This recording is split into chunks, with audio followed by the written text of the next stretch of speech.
Assalamualaikum warahmatullahi wabarakatuh. Perkenalkan, nama saya Nurbaiti. Saya dari Universitas Terbuka semester 2 dengan NIM 0537488033. Program studi Ilmu Pemerintahan.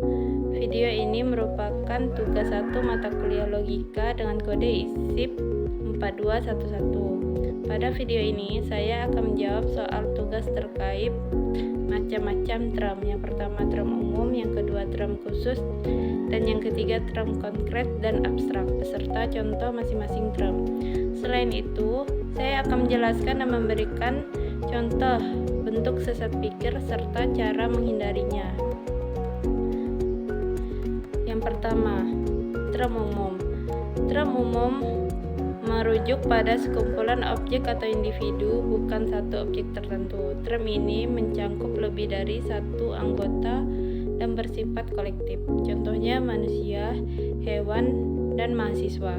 Ketika kita mengatakan mahasiswa, tidak ada merujuk pada satu orang tertentu, melainkan pada seluruh individu yang termasuk dalam kategori mahasiswa. Yang kedua, term khusus. Term khusus mengacu pada satu individu atau objek tertentu dan bukan kelompok atau kelas.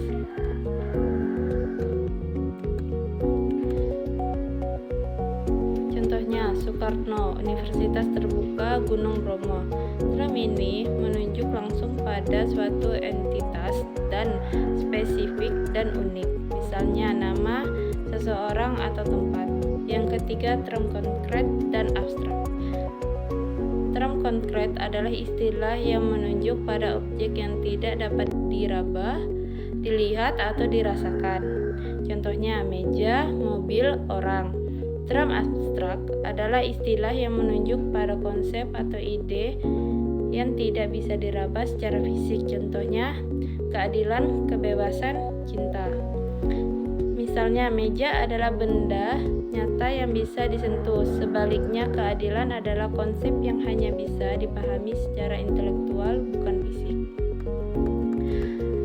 Lanjut pada bentuk sesat pikir atau logical fallacy. Yang pertama, apa itu sesat pikir? Sesat pikir adalah salah satu proses penalaran yang tampak logis di permukaan, tetapi sebenarnya tidak valid secara logika. Sesat pikir dapat menguburkan kebenaran yang menyebabkan kesimpulan yang salah, baik disengaja maupun tidak disengaja. Contoh bentuk sesat pikir dan penjelasannya. Ad hominem menyerang pribadi lawan debat alih argumen. Contohnya, kamu tidak layak bicara soal pendidikan, kamu bahkan tidak lulus kuliah. Mengapa salah? Penolakan terhadap argumen seharusnya didasarkan pada isi argumen, bukan latar belakang pribadi. Straw man, orang-orangan sawah, mengubah atau menyederhanakan argumen lawan menjadi versi yang lebih lama, lalu menyerangnya. Contoh, kita perlu regulasi lebih ketat terhadap senjata api. Yang B, ingin meliputi semua senjata yang membuat kita tak bisa membela diri. Mengapa salah? Ini mendistorisi posisi asli dan tidak membantah argumen yang sebenarnya diajukan. Dan yang ketiga, post hoc, menganggap bahwa karena kedua kejadian terjadi berurutan, maka yang pertama menyebabkan yang kedua. Contoh, setelah guru baru datang, nilai saya turun, jadi pasti itu salah guru baru. Mengapa salah?